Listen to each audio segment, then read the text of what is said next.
We need cooperation in two major fields. One is technical equipment. Greeting likewise goes to the Hope for Tomorrow Foundation from the United States. They're treating their population the best that they can.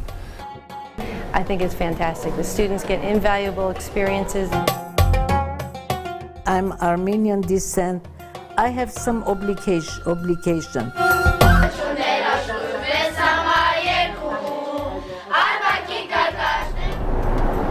Hello, I'm Stan Coleman. I'm in Stepanakart in the Nagorno-Karabakh Republic. It is a small war-torn country in eastern Armenia. And I've come here with the Hope for Tomorrow Foundation as they travel throughout the world doing humanitarian surgery. Join us for the next half hour as we look at the many problems of this small nation. The Hope for Tomorrow Foundation sent a medical team of doctors from all over the country that included 2 plastic surgeons, 3 orthopedic surgeons, 2 vascular surgeons, an anesthesiologist, a radiologist, a nurse practitioner, and a registered nurse. Nestled in a beautiful valley in the southern Caucasus, Stepanakart is the capital of the Nagorno-Karabakh Republic. It is the heart of a disputed Armenian nation within Azerbaijan. The two have fought and technically are still at war over this dispute, leaving this enclave devastated and in desperate need of nearly everything, as attested to by an American-Armenian doctor who has been working here for 20 years.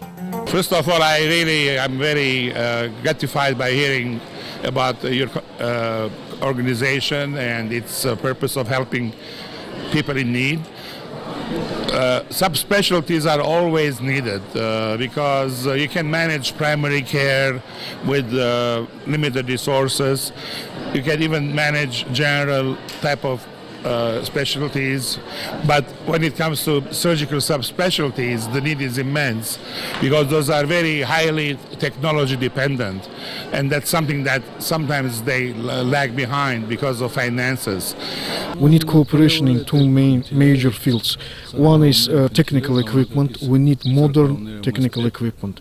And second, we need professional training of our personnel. And in this respect, we hope very much to deepen cooperation with your organization. They need everything. I mean, they're treating their population the best that they can. They can take care of relatively minor procedures. They can do an appendectomy, they can do a herniorrhaphy, but there's no cardiac surgery that would ever be done. There's no what we call free flaps that would ever be done. Major injuries are very hard to take care of. It's you take your chances if you're going to live in this area of this country. Especially hard hit were 2 hospitals, the Republican Hospital in Stepanakart and the Plastic Surgery Center in Shushi, just 20 miles up the valley wall. The view from the 3rd floor veranda of this hospital in Shushi is magnificent. Yet, inside, the ravages of war are very evident. This is what the first 2 floors look like. In the United States, this building would be condemned. But there are signs of growth. On the 3rd floor is a state-of-the-art plastic surgical unit donated by an Armenian native living in France. What we found was some of that. The buildings are showing signs of a recent war. The hospital here is in tremendous amount of disrepair. Fortunately, the hospital has had some philanthropic help from a French-Armenian person who renovated the operating suite, and that's worked well for us. The local nurses and doctors here have been quite helpful getting things running, and we found a variety of cases that we're able to do some work here and really help out the local people. This is the Republican Hospital in Stepanakart.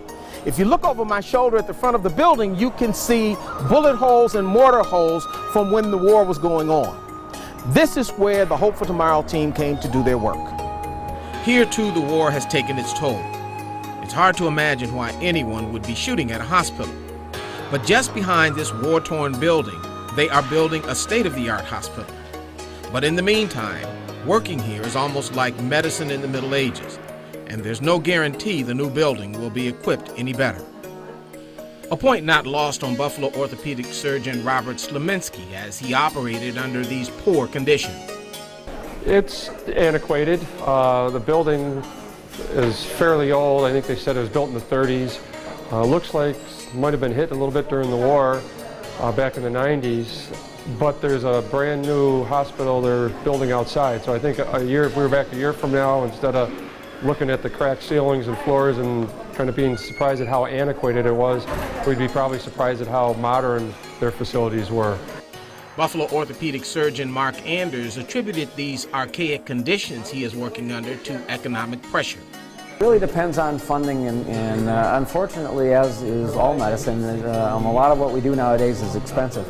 As in orthopedics, for example, I think what we see is it's not necessarily a lack of skill or a lack of interest, it's a lack of money for supplies. As an example, we did simple arthroscopies, which is something we take for granted. Certainly in the United States, it's one of the most commonly performed procedures.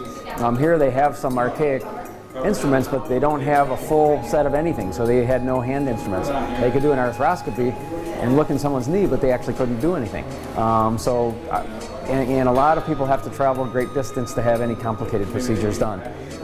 The local economy is certainly not such that people can afford that, so what seems to happen, I think, and is probably true in a lot of places, is simple problems are neglected for a lack of funding. And that's, again, something I don't completely understand, but that's my appreciation. For Buffalo orthopedic surgeon Craig Blum, these conditions he is working under are like nothing he has ever experienced. This was more primitive than what I expected, to be honest with you. I know they had a problem with war with the countries around them, and that apparently the hospital was actually attacked, and kind of there are bullet holes on the outside in the mason area that you can see. And until the truce, I think it was in 1992. So it's an eye-opener that how people live in other places around the world. It really is. It makes you really appreciate being an American. We just don't quite understand how much stuff that we really have and how lucky we are. The Hope for Tomorrow Foundation team dug right in. Vascular surgeon Dr. Harach Karamanoukian, who is Armenian, brought his whole team. He taught one young doctor vein surgery techniques and donated $50,000 in equipment. Oh, they were very, very grateful. They all left smiling. A couple actually came back the next day to say thank you to the doctor and I for helping. The doctor we're teaching, actually, he got to do a few on his own, so I got to assist him too, so it was very cool. It was very cool. It was a good experience. I'm working with Dr. Khachatrian. He's a vascular surgeon at the Republican Hospital in Nagorno-Karabakh. We have donated a vein laser machine as well as an ultrasound machine, and he has already learned how to do the endovenous ablation procedure. He's in the vein right now, and this 45-year-old lady who's had a lot of symptoms in her legs, heaviness and swelling, and a lot of varicose veins problems. And so he would be the only surgeon in this country doing this type of procedure. The surgeons examined dozens of potential patients. This boy was born with his middle digits fused together on both hands and feet. Gregory comes from a poor family. He lives in a small one-bedroom apartment with his mother, father, aunt, grandmother, and 2 other siblings. His condition is hereditary. Thanks to the Hope for Tomorrow Foundation, he is the only one in the family who will have some relief from their hereditary condition through this donated surgery. To put this into perspective, the surgery that we performed on young Gregory back in the United States would have been worth almost 5 years of their salary down here. So you can see how this is a very difficult thing for them to have done, and it's fortunate that we were here to come and do it for them. They would otherwise never be able to have this young boy's fingers fixed and give him a normal hand again. 5 years salary for that surgery would just be something that a struggling family would not be able to afford. The income is about $40 per month or $600 per year income for the father, who's a construction worker, which is a very poor income, and it's very hard for them to pay to raise the children, and almost impossible for them to pay for the surgery. It's an amazing experience just seeing the poverty, the difficult situation, and that the children and the adults are able to get surgery that they never would have gotten if Hope for Tomorrow hadn't come here. Operating out of 3 surgical rooms, the doctors performed many different levels of surgery. Cases we've done so far are we've done 4 arthroscopies or arthroscopic surgeries on the knee, and we've done 2 shoulder operations, one for an infection, and then another one for a young man whose shoulder kept on coming out of socket because of an injury. Just somebody came in off the street and had what we call a trigger finger, where his finger was locked, bent down because of a problem with inflammation in the tendon. And I was able to just massage it out straight and inject it with some cortisone. And it's like he didn't have it before. He was so grateful. You should have seen how his eyes lit up and how big his smile was. They say that young people are the future. And with that in mind, the Hope for Tomorrow Foundation has started a health sciences program. They have brought with them a group of healthcare students. Here, they can get experiences that they could never get at home. The students are from all different levels of medical training. One would become a doctor within a week of our return. Another is finishing up a PhD, while others were just beginning their training or deciding if they want to be in the medical field. I think it's fantastic. The students get invaluable experiences. They get to experience things that they don't get to do in their education at this point in their careers, in their educational careers. And I think that helps them define what they want to do as they continue their education. So I think it's invaluable, and they all say so. I was expecting to see a third world country that had a lot of dirt and filth, as we did last year in Haiti when I went down to Haiti for the Hope for Tomorrow Foundation to Lake High. I expected to see a lot more garbage everywhere. I expected it to be smelly. The hospitals I expected to be dirty. It wasn't really exactly what I expected. So part of the experience through this medical mission as a healthcare practitioner in the future will help me to be able to embrace other cultures and respect them as well. So I was able to learn that on this trip, all the different things that are part of their culture and how to embrace them and respect them. Hope for Tomorrow, as we're getting larger and we're doing more work around the world, we're now focusing on the next generation of hopefully physicians and students that will participate with organizations like Hope for Tomorrow from Buffalo and elsewhere. Now these young physicians and medically related students are getting experience which they definitely could not obtain at home because of our restrictions. And I think they're far ahead of their counterparts in their field. They're able to make choices in terms of if they're interested in this kind of medicine, if possibly they're really in the wrong direction. They've got hands-on experience which will help them for the rest of their lives. Gregory's story was just one of many occasions on the mission that presented a teaching moment for the students. They received hands-on experiences that was an opportunity of a lifetime this early in their careers. Kelly Fox, I'm from Buffalo, New York. I go to the Ontario Veterinary College and I study veterinary medicine. I learned a lot of things. I had never been in an operation room for humans before, so it was really interesting to see all the different techniques that they use. I'm Kristen Anders. I go to Syracuse University. I'm a biology major and I intend to go to med school. I learned a lot about operating. First of all, I had never been in a room before, and I got to stand side by side with my father, who's an orthopedic surgeon, so that was really awesome. I got to see really what he does. My name's Jessica Pinapento. I go to school at Damon College and my major is nursing. I felt Haiti was a little bit harder to understand. It wasn't as organized because they're still recovering from their earthquake and everything. Here they're trying to get back onto their feet, so things are more organized, things got done a lot faster. But both were absolutely an amazing experience, and I've learned a ton from them. What do you Okay, do you know how to scrub? Yes? Yes. Okay, you're drying wrong. Students were wonderful to work with. They were like little sponges. They just absorbed everything. They just wanted to know more, and they were just so willing to do anything at all in order to take care of the patient and to learn what they could do. And that they were amazing. The students were wonderful. I think it's a great opportunity for the students, first of all, to see the way other people live, to see how difficult it is to get access to medical care, and even if there is access, there's no money for them to have certain procedures that they really require to live.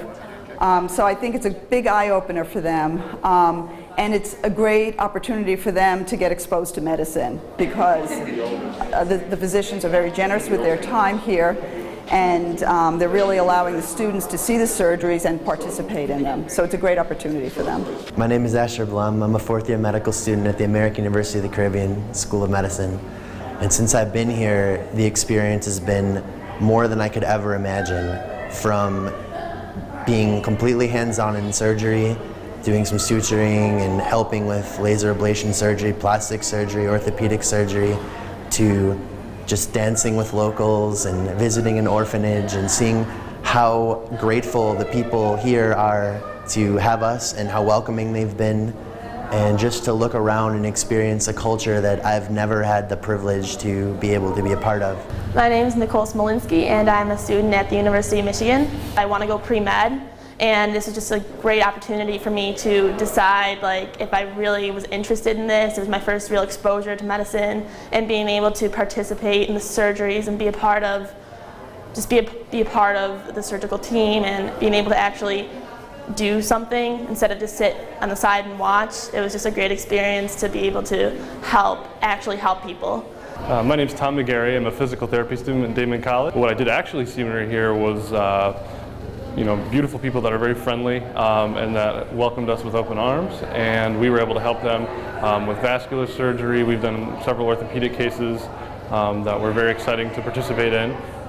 Those, as a physical therapy student and later on as a physical therapy professional, I'll never be able to have those experiences again, so this is really a unique opportunity that I've been able to take advantage of. The college students, yes, they're so enthusiastic. They scrub right in. The doctors have been so patient with them and taught them, and the students really appreciated that. And they were able to assist right with the surgery and get right in there and do it, and it's a wonderful thing to watch. My name is Nykirk, and I'm a physician assistant student at Damon College, and I was hoping from this trip to be able to have a hands-on experience. This past year we were able to dissect in lab, but I didn't have a lot of hands-on experience with suturing and really seeing everything in practice. So from this trip I have had that experience where I was able to suture and to be able to really connect all the pieces from everything that I've been learning in school, and then also for a practical clinical experience. My name is Alison Fieri, and I'm a biomedical science student at UB. And the best part is that I get to see how the surgeries are going to affect these people's lives, because a lot of them can't afford the surgeries that we're providing for them, and they really are life-changing surgeries. So I think that's the best, most gratifying part. My name is Fieri, and I'm a political science major at UB. What I expected from this whole experience was not only to see medically what the Hope for Tomorrow Foundation does, but to get accustomed to what other types of societies there are other than the United States. I've never been overseas before, so I really didn't know what to expect. But after coming here, it gave me a wake-up call about how good it is to live in the U.S. The people are simple, going about their daily lives with the shadow of war constantly hanging over them. Working in 2 hospitals, the doctors performed all types of surgeries. Most were war-related. Ինչու այդ 70 տարիների մասին ես խոսեցի, որովհետև մենք զրկված ենք եղել այդ բնական հնարավորությունից մեր երկիրը զարգացնել, որովհետև ապրում ենք մեզ համար մի խորթ երկրում. Why we are talking about the 70 years period of Soviet rule? Because it was a non-natural situation when we actually found ourselves within a lion country which was oppressing us constantly, and we were deprived of a normal development path and opportunities. When it was already impossible to bear this yoke, in 1988 our people actually started this liberation movement. Our peaceful demands were actually encountered with war and imposed military operations. There are many Armenians throughout the world who have never lived here. Their parents and grandparents left during the great genocide of the early 1900s. But they have close ties to their native land. Vascular surgeon Dr. Armin Rapinian is one such person. Well, I think it's two things. One was the medical issues that we encountered, but more importantly, learning the geopolitics of the area has been phenomenal for me. My background's Armenian, so I've learned a lot about the country and about the conflict, the Karabakh conflict. From the medical side, things are certainly better than I had expected. I mean, Mrs. Zapur Karamanoukian and her son, Dr. Harach Karamanoukian, are such displaced Armenians.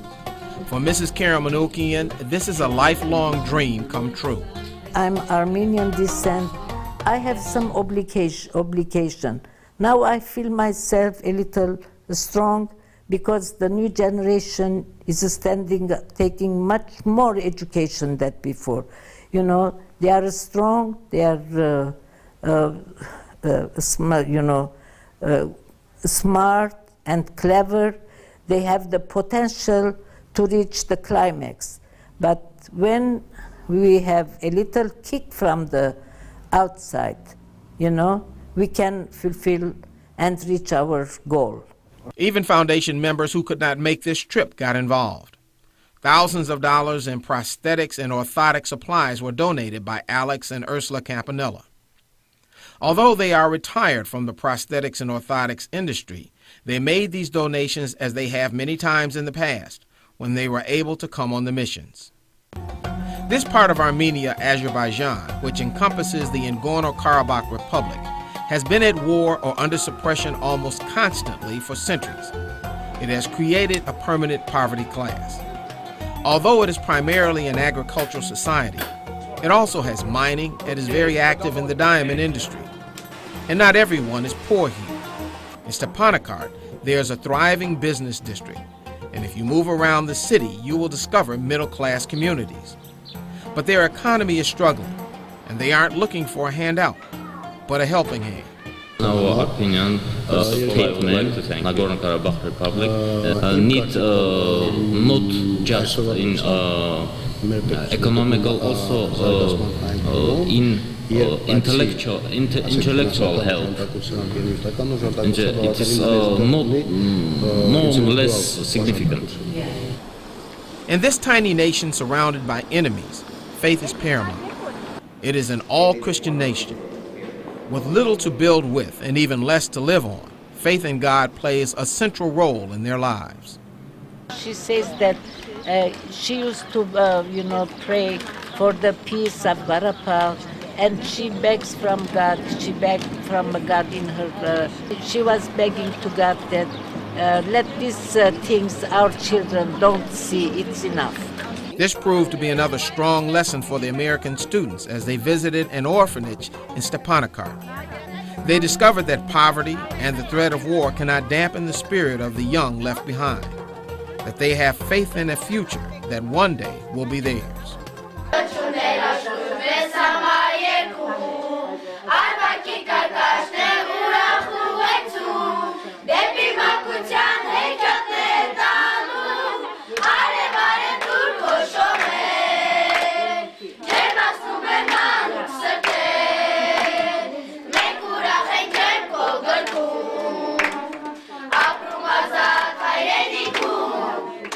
Those kids were inspiring. They were really amazing. They really were. I like their songs, especially their English stuff. That was pretty awesome.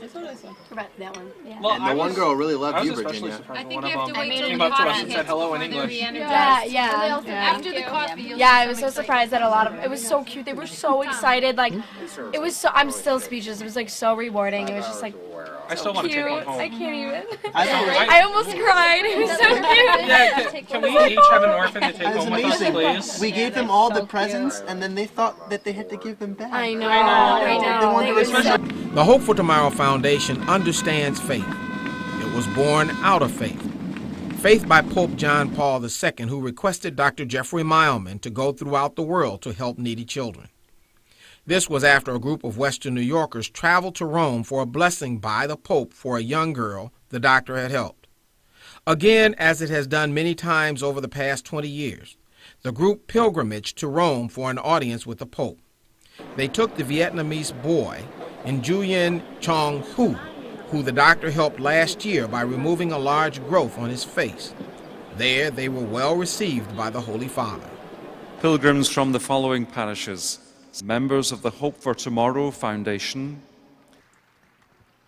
Dear brothers and sisters, in our continuing reflection on prayer in the letters of St. Paul, we now consider the Apostle's striking affirmation that Jesus Christ is God's yes to mankind and the fulfillment of his promises, and that through Jesus we say our Amen to the glory of God. For Paul, prayer is above all God's gift, granted in his faithful love, which was fully revealed in the sending of his Son and the gift of the Holy Spirit.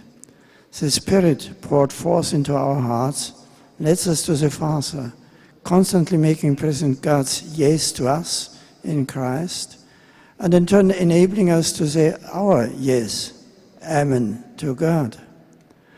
Our use of the word Amen, rooted in the ancient liturgical prayer of Israel, and then taken up by the early Church, expresses our firm faith in God's word and our hope in his promises.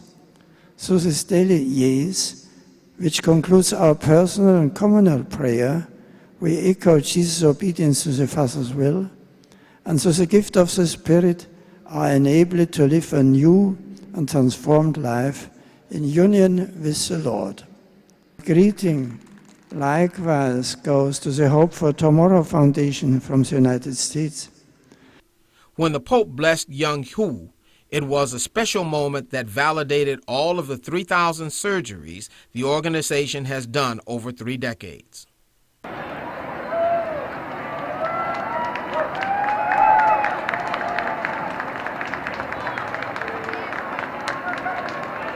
Been talking that he come here and got blessing by the Pope, and he's really exciting and happy to be here today. And he's not Catholic, so this is something really new to him and really wonderful. Decades of communist rule and war has taken its toll on Stepanakart, and nowhere is it more exemplified and amplified than in its healthcare system. And although the Hope for Tomorrow Foundation has put a large dent in their medical problems, it is only a fraction of what they really need. But the people here are welcoming and grateful. In Stepanakart in Nagorno-Karabakh Republic, I'm Stan Coleman for the Hope for Tomorrow Foundation.